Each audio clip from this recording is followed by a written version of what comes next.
and welcome to Choices Global, a production of First Assembly of God, Wortmanville, Georgetown, Guyana. As we cultivate conversations pertinent to nation building, we have gathered a group of panelists, all Guyanese, to continue our two-part series on agriculture and Guyana's opportunity to become the breadbasket of the Caribbean. If you missed our first series, we suggest that you check us out on our YouTube channel and on Facebook. Our panelists today include Nyron Sukram, Marion Stewart, and Julius David, all University of Guyana graduates in agriculture science, while Nyron operates as a research officer at NARI, that is the National Agricultural Research and Extension Institute. Marion is an expert in agro-processing, and she works at the Guyana School of Agriculture, while Julius David is operating in the education sector.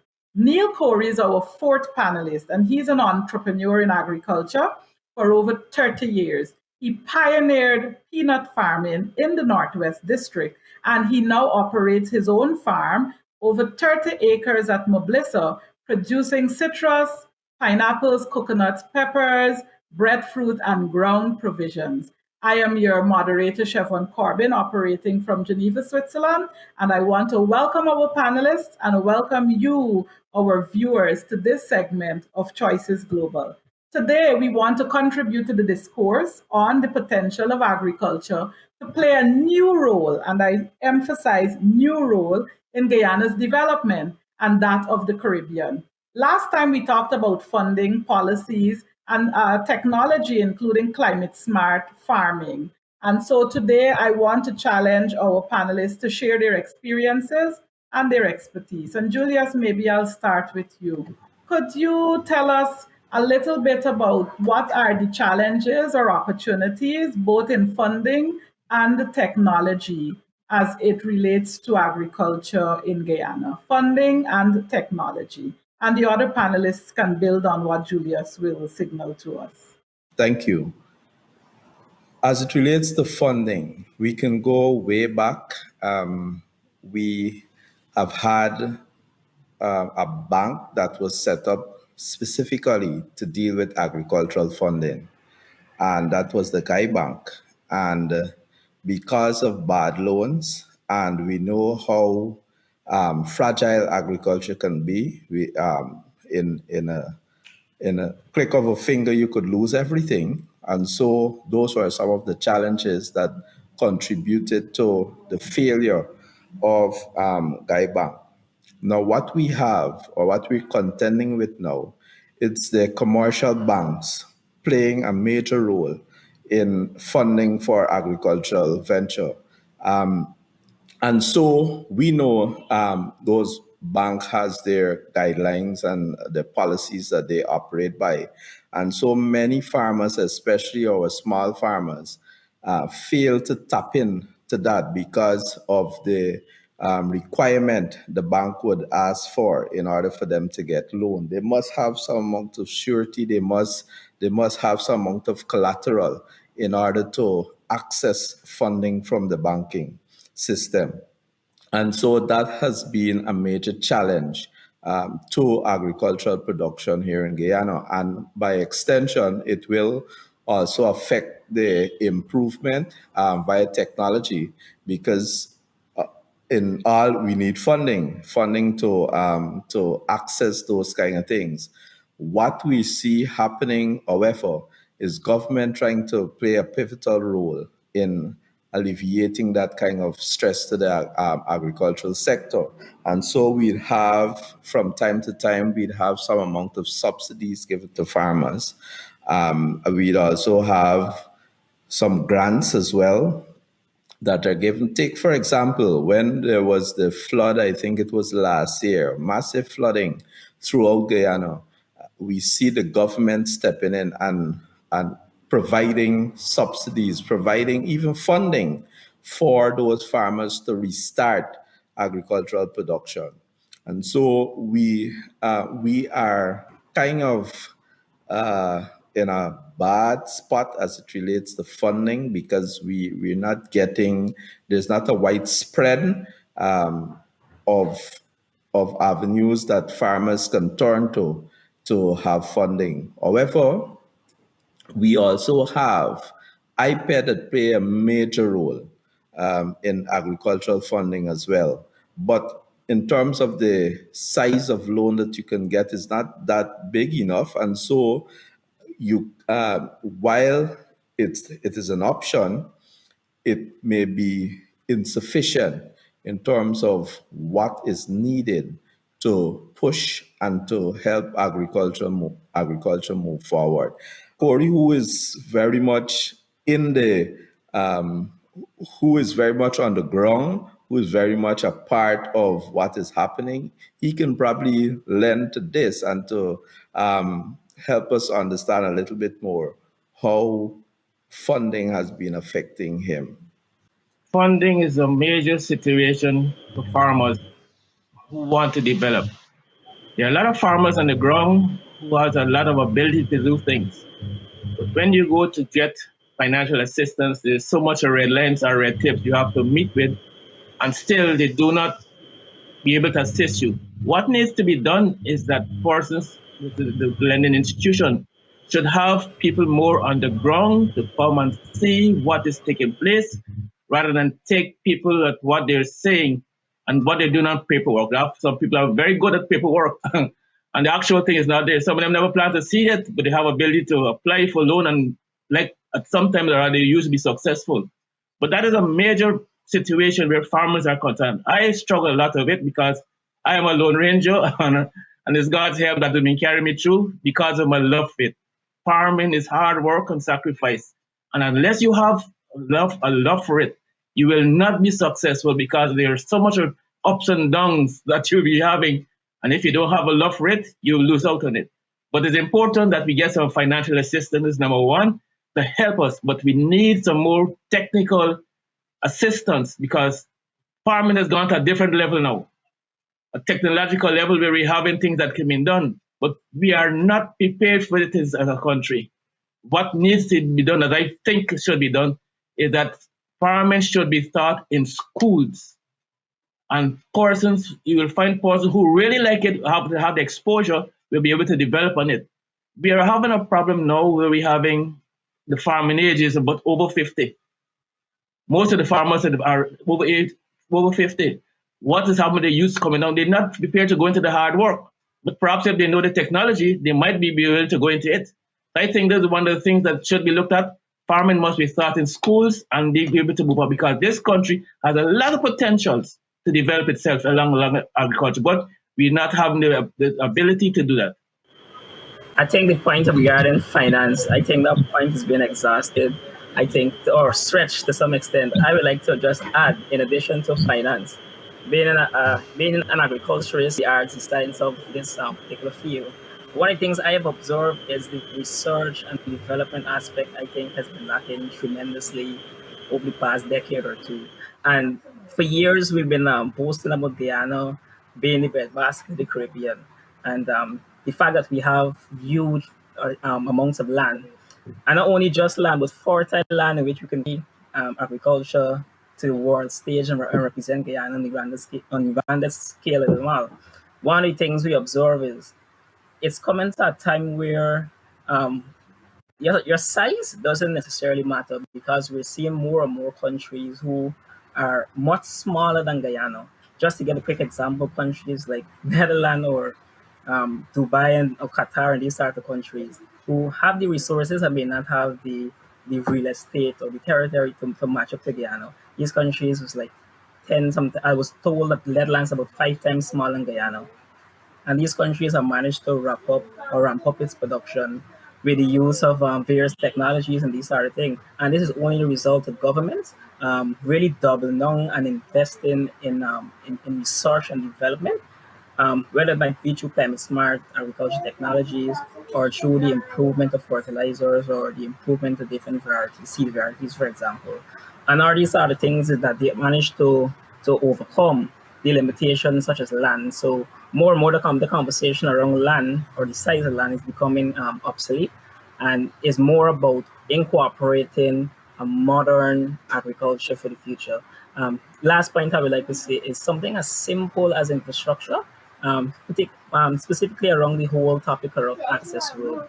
I have been amazed. Something as simple as access road could could seriously contribute to the sector, not only getting back money, but more importantly, I would argue, is time. Persons who are within the logistics space or person may have land, yes, they have it, but the time in which you can access those land, I think, is one of the biggest challenges. The state of this road. I remember one friend telling me he was going to plant over 2,000 cherry trees, for example, and he got stuck on the trail. And he was telling me he was in there for like 6 hours. He couldn't move, and the best thing he decided to do was just show the plants out, leave it right there, and just kind of push the vehicle and come out. Like these are some of the challenges we've been facing, and something as simple as access road could seriously um, improve the sector and carry to a state that we want it to be. If I may Awesome. step in at Go this point, ahead. I'll step in. There's one of the problems that I am particularly having. Now, I take 2 hours from Georgetown to go to the head of the turning off point to go into my farm. And for 6 miles, you have to travel, and I take half hour to go in, 6 miles to get into my farm. But the thing of it is that because of a love for it, I'm having what I'm having there. And when people go back there, there's a mate that don't even want to leave at times when they go back there. But the minister, they have to do is make access roads all over this country. You know that if you have an access road, you don't have water, you got to drill a well. You don't have light, you got to carry a generator. But if anything you want to get in to bring out your stocks, how are we going to be able to do it if you don't have proper access road to go to do this type of thing? Access road is one of the major things to it. I've been fighting for a long while to get access road look after at Moblisa. The road is getting terrible, but we just have to wait in time and let time rules for it. So if we're framing the discussion around how Guyana develops its agricultural sector, and we look from a financing or funding lens, what I'm hearing is that we need to look at it from a twofold perspective. One is the funding the whole infrastructure, and this comes through policy, as Julius would have signaled in the first series, and then of course funding for the farmers. And the funding for the farmers, this is close to my heart because finance is my business, and I also operated in the rice industry.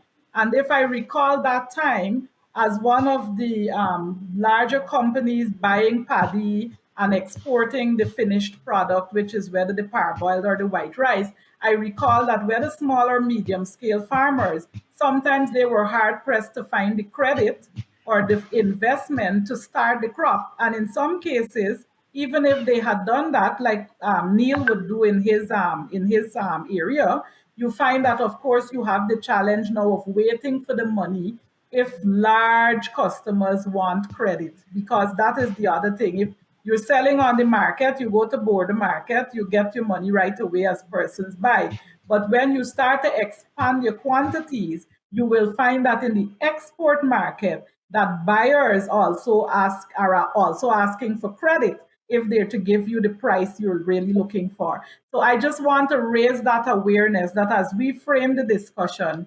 government input is going to be very critical for the infrastructure, as our panelists have mentioned, but also to provide some kind of a support or a credit buffer. And I'm speaking even beyond just the loans that the bank would give to fund the inputs like fertilizers and seed and so on and so forth. So I just want to put that out there. I also reflect on the value of the Swiss farming. Agriculture is not a big component of the Swiss GDP, but yet the Swiss government is very keen to subsidize their farming industry because they're seeing the bigger picture of food security. And I believe the pandemic has underscored it with the increasing prices of food on the supermarket shelves. And so subsidies from the government is not only helping an individual farmer, persons may think that you're benefiting, Corey is benefiting individually. But no, what they're doing is through Neil and many other small and medium scale farmers, we'd actually be promoting food security. And if I recall the Agri Expo that was held just a few months ago in Guyana, but for the Caribbean countries, that was one of their main points about reducing our imports as a community, as a CARICOM community, by at least 25% by the year 2025. But there's something, Nyron, you guys touched on, which was technology. And this is another area where, I've read an article from The Economist, and they were saying that in various guises, information technology is taking over agriculture. And if agriculture is to prosper, they should actually adopt the practices that the manufacturing industry would have adopted. And that means technology becomes an important part of that. And of course, they talked about the fact that a farmer must constantly juggle so many variables. You're talking about weather, you're talking about soil moisture, you're talking about nutrient content, you're talking about competition between your crops and the weeds, and a whole lot more for which I'm not an expert. What do you guys see as the opportunities in technology? Maybe where is Guyana now and where we should be going, and how that trickles down to the small and medium-sized farmers? Any one of you? Is one of them really, really passionate about regarding technologies, specifically in agriculture. When I was at the University of Guyana doing my thesis, to be honest, one of my topic or my major topic was on the status of shade house technology in Guyana. And I think this right here is the future for Guyana, at least for the medium, for the mid long short, I would say short term to medium term. I would say. And I think it's because of this whole issue of climate change, Japan.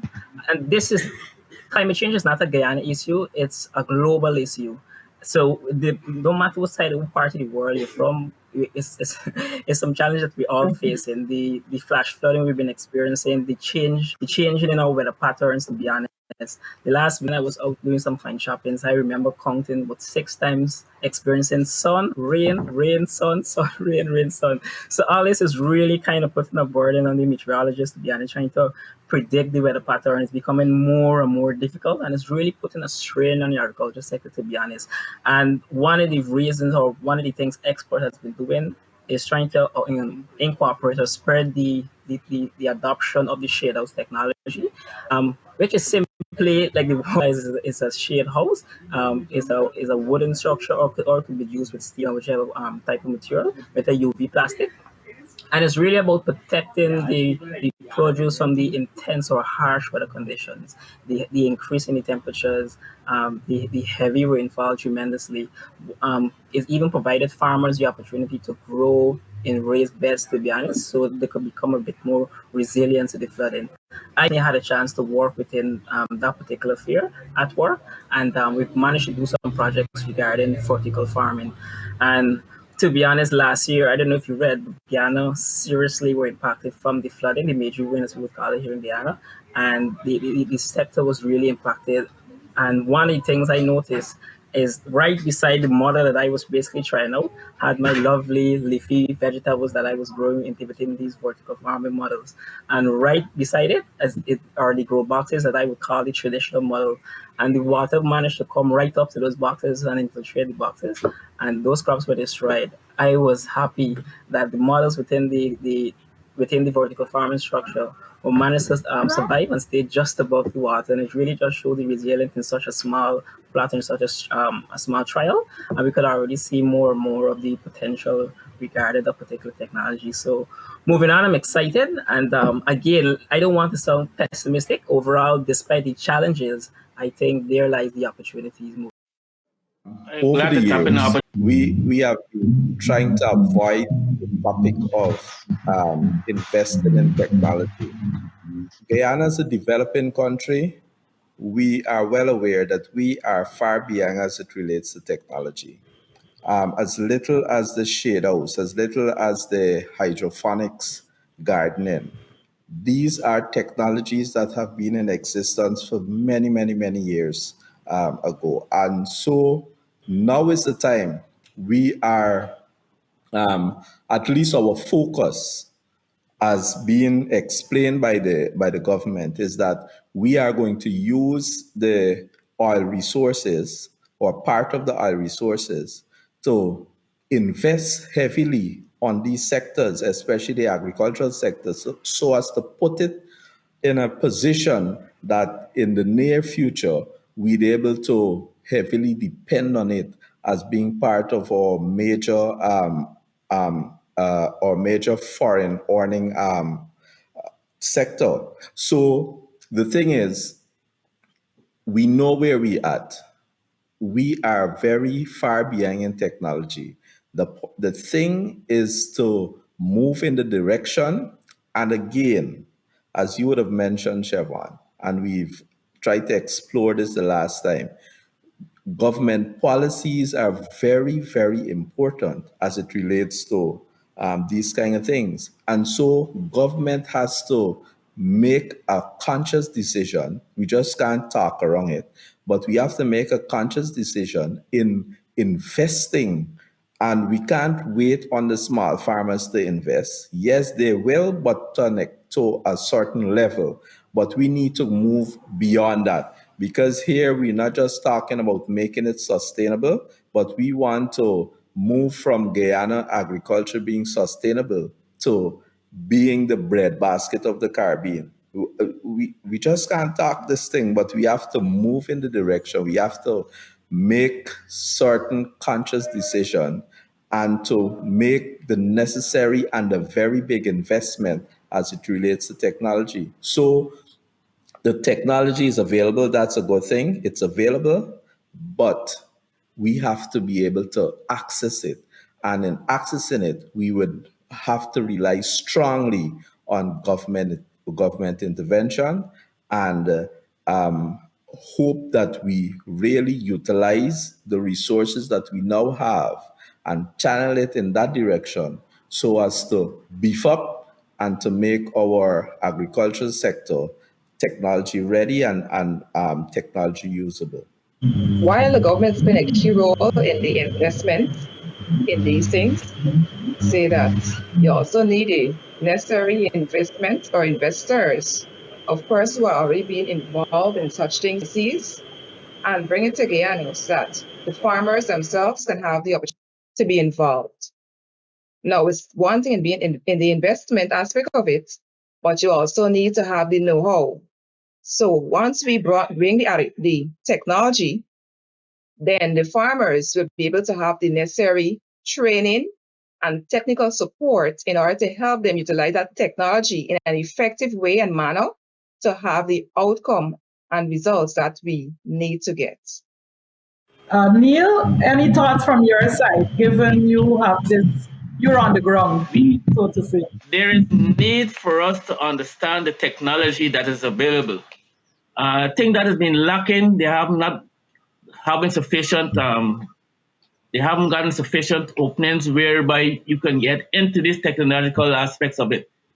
And there's need for persons to be more on the ground rather than sitting down in the office, because people just accept what is happening, but sitting down in the office. But when they go on the ground, it's something different. I have situations where I have projects are being going and I'm not getting follow-ups to give me guidance and direction. It's through the help of God and my desire to have these things come into place that I'm being somewhat successful. I would like to enlarge it much more, but I haven't got the technology that should be available. I've been trying for the longest while to get into the shade house cultivation because I even having materials cut. I need some thing like plastic, and I'm preparing blocks and so on to do around to build the groundwork or what have you, but I'm not getting the financial assistance because one is saying that I'm too old. I don't know what age has to do with that. And that we're not getting the follow-ups that is so needed for this technological situation. This food safety situation is a very serious one because the drugs are the fertilizers that should have been used has been abused. And I think that is what will cause a lot of problems with our exportation as regards to exporting crops that will conducive to the development of outer states. What needs to be done? We need to be getting guidelines on what to use, how to use, when to use. The things that we have not just us, people just go and do my trial and error and want to get maximum production by pushing things to the detriment of the other people at large. So those are areas that we need to be looking at as regards giving proper guidance and direction as to what to be used and how to be used. I think we should even get more education when it comes to the farming communities. Certain parts of Guyana is like farm groups. Definitely he would know about these sort of things. And one of the things I am very much concerned about is after we would have seen an improvement in our technologies, one of the biggest challenges when it comes to, specifically within the extension sector is the adoption of the technologies. After we would have developed the technologies, sometimes farmers are a bit reluctant to adopt these sort of technology. And this is one of the biggest challenges is how do we convince a man who's 60, 70-year-old and then who's been doing farming a particular way and trying to convince him of a better way. Sometimes that in of itself could be a barrier, I believe. But again, I'm actually optimistic because I'm seeing more and more farmers being willing and open up. I'm actually seeing more and more young people coming on board, which I think is a plus to the sector forward. Wow. I'm listening to our panelists, and one of the things that's coming out to my mind is the concept of change management. I was tempted to say, building on funding and technology, let's talk about education. But I believe it's more of a culture shift that is needed from all parts of the house. And let me say, build a bit on what I mean by that. One of them is when I hear Neil, someone on the ground who has been progressing but could be doing so at a faster pace if all of the other ingredients were being fed his way. So, to my mind, we have an opportunity here. I like Nyron's word. We have an optimistic situation here where we can probe how do we shift the culture that we have? How do we empower farmers who have been farming in a traditional way but have an opportunity? How do we empower those farmers who are open to change? Like Neil is indicating, but he's not getting the input. So it's kind of like a push and pull system. So I want to pause it and I want to hear from Marion, from Julius, from all of you.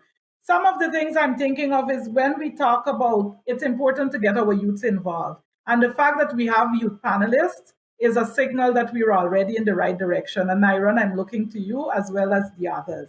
I'm looking at the University of Guyana's agriculture program. They should have an opportunity where you send interns out as part of your 4-year program, where you actually go out and you're working in a farm situation, and at the same time you're introducing some of these newer technologies, which I'm pretty sure are part of the curriculum. Now that may be done already, but Nyron and the others, you guys can speak to that. What I'm also seeing is in terms of the technology, the government, as Julius keeps saying, has a critical role to play in wooing or engaging with those external persons or entities who produce the new kinds of agricultural technology. And many times, companies, before they roll out products, they are testing them. So we need that cultural shift where we're open to receiving a product which is not yet fully tested, but we are part of that regime of testing. And with that, we are benefiting because we are beginning to hear what the wider world is doing with these kinds of technology. So this is why I'm suggesting it's more change management than just education. And maybe, Marion, could you say a little bit about the role Guyana School of Agriculture plays in connecting with the farmers and addressing soil management and productivity and all these other technical issues that present themselves? Well, Siobhan, the agriculture role they're playing in terms of training, they have many young people that they're actually engaged in training and also allowing to tour the country to see these different level of technology as being utilized in Guyana at some level. However, as it speaks to farmers and helping them with the style aspect and so on, that is where Nyron and NARI comes in. GSA doesn't do much in terms of with farmers directly. However, what we do with farmers really is in terms of training them in terms of the aspect of the value added after they would have produced their crops and wanting a way of having that extra dollar instead of utilizing it fresh. However, NARI is the entity that does the soil management, testing and giving advice and so on. So Nyron can more speak to that. To be honest, when it comes to the opportunities for youths, it's been a slow one, to be honest, Siobhan, but there has been progress. There has been progress. I can't say that I haven't, I would be lying. But to places like the Guyana School of Agriculture, Nahari, you can even go to the University of Guyana. The thing is, there's only so much that these facilities could do. Like, I think we have basically hit the ceiling with regards to how much we can do with regards wise. And I think we are at the stage where youth are actually pushing to really expand their expertise. So this is where the whole opportunities around scholarships, I think, come into play. Youths, to be honest, are fully excited. They're willing to come on board to go to other countries and see how is it that they do their farming and really kind of bring back home that knowledge and incorporate it into our farming system. So for sure, I would definitely love to see more of that being done. There are works being done, to be honest, but I'd like to see much more. To be honest, what I would say regarding the challenges that you talk about, the push and pull between the farmer and the public sector, to be honest, I think one way in which we could solve that is the private public partnership approach. And to quickly give an example of what I mean, one of the things that we would do from time to time is NARI would collaborate with farmers. So let's say we're trying to reduce the importation of onions in the country, for example. In fact, that was one of the commodities that the Minister of Agriculture has been pushing about or talking or quite clear about in his remarks during the budget period. And how we going to tackle this particular problem is we the researchers ensure that we get the varieties right and it's fitting with our climatic conditions, and then we're going to collaborate with the farmers. So it's like a form of incentive where farmers can say, "No, look, I'm interested in trying these things out," and I think a huge part is because the institution itself is fully committed to supplying the seeds for the onions, the chemical inputs, whether it be the fertilizers, the pesticides, all these are the agrochemicals, funding of supplying 100%, and is really on the farm to adopt the land aspect, because I think we can't like 100% or fully coddle of farmers. This is agriculture, it's not just a science, it's also a business. So it's important to pull some amount of flow, to be honest. And we give the farm particular aspect, which is the land preparation and the monitoring of the crop rotation. These are the things like that. And farmers are actually excited. We managed to train, I would say, close to 100 farmers over the last 6 months. And so they're really actually excited to come on board.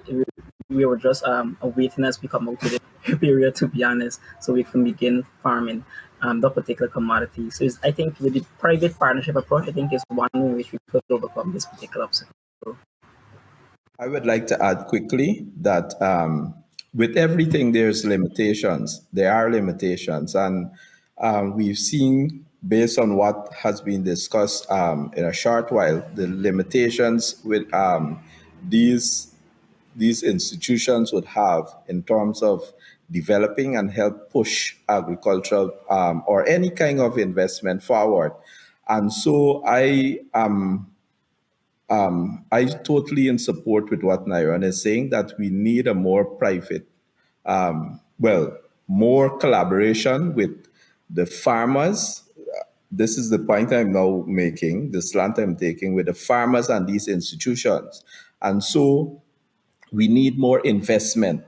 And it's like a hand wash hand kind of thing. And so if we have more investment, because there's so much that these institutions can do, and if the farmers want to see things happen, then if they invest more in these institutions, then the institution will build more capacity and be able to help in providing proper research. And note I said proper research because they have been doing many research over the years. Many students, before they graduate, they have to complete different research, but then there's not enough funding for them to actually push it after graduation, or the institution does nothing with it after then. And so we need more investment in these institutions so that we can build capacity to do proper research and to, in the long run, help the farmers to expand further. Well, I believe we're at time. It's amazing how 35 minutes will disappear on us. But to the panelists, I want to thank you for giving such insightful information and sharing such a varied perspective, from the education standpoint from the practical experience of Neil, and the opportunities that he is signaling to us are still untapped from his point of view. And so this is what this program is about. It's to bring this kind of information to our viewers, but also to our policymakers, so that together we can be a part of this Vision 2025, which is to reduce our food import by 25% by the year 2025. To our viewers, we thank you for watching. We thank you for having journeyed with us over several episodes in this, our first series of Choices Global. We'll be taking a break. Some of us are heading off to the south of France because this is Choices Global. So I'll probably drop you a photo, but we really want to thank all of our panelists over the several series. We want to thank all of our viewers who have been faithfully watching and commenting on Facebook and YouTube. And we ask you to join us again on the 4th of September. In the meantime, please keep in touch at faogw.org and our YouTube channel, Choices Global. When you join us again, we'll have some old and some new panelists, and definitely more discussions that will be the drive to nation building, which is our dream or our hope. Stay safe, and this is Choices Global.